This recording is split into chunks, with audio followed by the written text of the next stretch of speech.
International Women's Day. Secara umumnya, Hari Wanita Sedunia merupakan hari pengiktirafan kejayaan golongan wanita. Namun, merujuk pada sejarah, kemunculan idea Hari Wanita ini bermula dengan dua peristiwa penting pergerakan wanita di Amerika Utara dan rantau Eropah. Pada Februari awal 1900, berlaku satu bantahan daripada kalangan wanita di Amerika Utara tentang hak wanita mengundi di pilihan raya di negara-negara tersebut. Bantahan itu diketuai oleh para wanita dari Parti Sosialis Amerika Syarikat. Ya, Amerika pernah mempunyai Parti Sosialis yang berkuasa dan mewujudkan Hari Wanita Sedunia pada tahun 1909. Terdapat perarakan diadakan setiap tahun pada hari yang sama sehingga tahun 1913. Tujuan utama perarakan tersebut diadakan adalah untuk menuntut beberapa perkara, antaranya pengurangan waktu bekerja, gaji yang setimpal dan hak mengundi untuk wanita. Di Eropah pula, sambutan Hari Wanita diadakan pada 8 Mac setiap tahun sampailah hari ini. Kenapa Mac? 8 Mac 1917 adalah hari pertama Revolusi Rusia, yang mana golongan pekerja wanita yang bekerja di kilang tekstil keluar dari kilang kerana tiada bekalan roti yang menyebabkan ramai ahli keluarga mereka kelaparan. Selain daripada memperjuangkan hak-hak wanita, persidangan wanita sosialis di Copenhagen juga bercadang untuk menuntut hak perlindungan sosial kepada ibu dan kanak-kanak, perlindungan kesihatan, cuti bersalin dan banyak lagi. Hari Wanita Antarabangsa diiktiraf oleh Pertubuhan Bangsa-Bangsa Bersatu PBB pada sekitar tahun 1970-an, dan pada tahun 1995 negara kita telah menandatangani Konvensyen tentang penghapusan semua bentuk diskriminasi terhadap wanita ataupun dikenali juga dengan CEDAW, iaitu dokumen yang menggariskan hak wanita. CEDAW dari sudut luarannya nampak cantik kerana ia cuba mengangkat martabat wanita, namun malangnya ia juga berasaskan kesetaraan gender yang melanggar banyak prinsip agama. Ada beberapa artikel dalam CEDAW yang Malaysia tak terima kerana sifatnya bercanggah dengan syarak. Akan tetapi, para pejuang feminis akan sentiasa melaungkan bahawa kononnya Malaysia tidak mematuhi peraturan antarabangsa. Tetapi sebenarnya sedangkan mereka lah yang tidak berusaha untuk memahami sensitiviti beragama dan kedudukan perlembagaan. Jadi hari ini saya akan kongsikan beberapa dakwaan dominan pejuang-pejuang feminis. Di negara kita ini, gerakan feminis ke arah memperjuangkan kesamarataan gender, iaitu wanita sepatutnya mendapat hak yang sama dengan lelaki dan tak bolehlah katanya ada sebarang diskriminasi berdasarkan gender. Dalam Quran terdapat banyak ayat-ayat yang memperincikan kekuatan dan kelebihan umat baik lelaki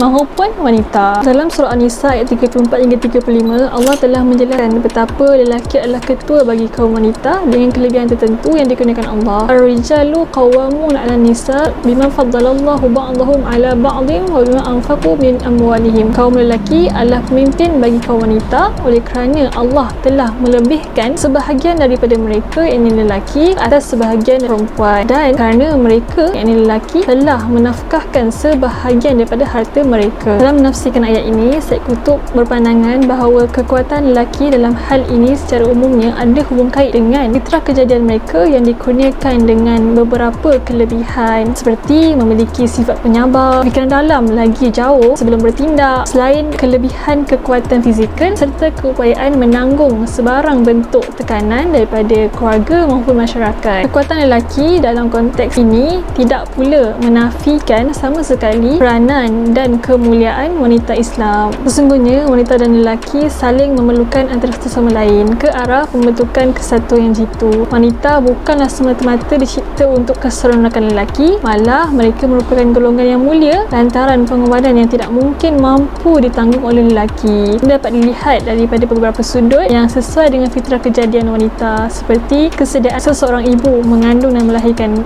bayi, menjaga dan menyusukan anak-anak, dan banyak lagi. Dalam hal ini, ciri-ciri seperti cepat bertindak, perasaan ihsan yang tinggi dalam memenuhi keperluan dan kemaslahatan anak-anak amat sesuai dengan wanita ke arah pembentukan keluarga yang utuh dan harmoni. Sifat-sifat sebegini menurut Syed Qutb amat susah lagi mencabar dan tidak mampu ditanggung oleh golongan lelaki. Maka di sini kita dapat lihat maha adilnya Allah yang mengetahui peranan setiap makhluk. Justru itu, kepimpinan dalam Islam pada umumnya bukanlah satu kebanggaan, ia adalah satu amanah yang berat. Dengan kata lain, penegasan bahawa kaum lelaki adalah pemimpin kepada kaum wanita tidak bermakna kaum lelaki mendapat kedudukan yang mulia dan istimewa, manakala kaum wanita mendapat kedudukan yang hina. Ia bukan begitu. Ia juga tidak bermakna kaum lelaki adalah tuan, wanita adalah hamba. Meskipun tadi kita bincangkan kepimpinan yang dimaksudkan tadi menuntut kepada pihak isteri, namun ia bukan ketaatan yang mutlak. Ia adalah ketaatan yang bersyarat selama mana perintah tersebut tidak melanggar perintah Allah dan Rasulnya. Selain itu, ada juga feminis radikal yang menyerang institusi perkahwinan ataupun keluarga dan sistem patriarki yang dianggap dianggap sebagai punca penindasan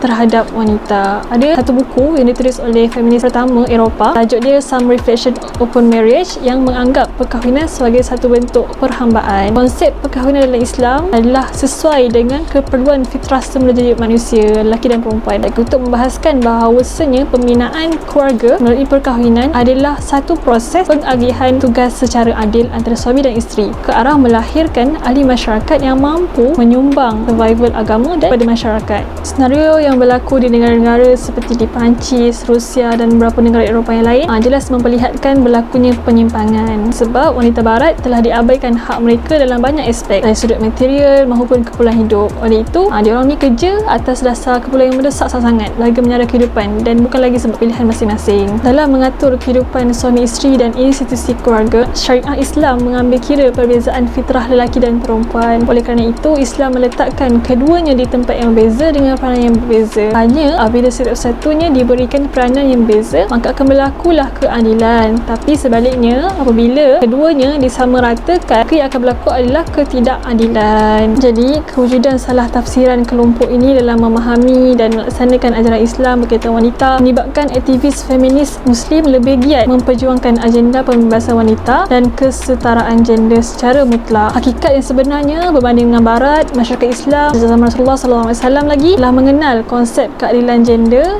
dan penghormatan terhadap wanita yang tidak pernah diketahui sebelumnya. Justru penyebaran idea-idea feminisme di kalangan masyarakat Islam selain nak bawa agenda kolonialisme juga menimbulkan lebih banyak kecelaruan pemikiran dalam kalangan Muslim. Moga-moga Allah membimbing kita.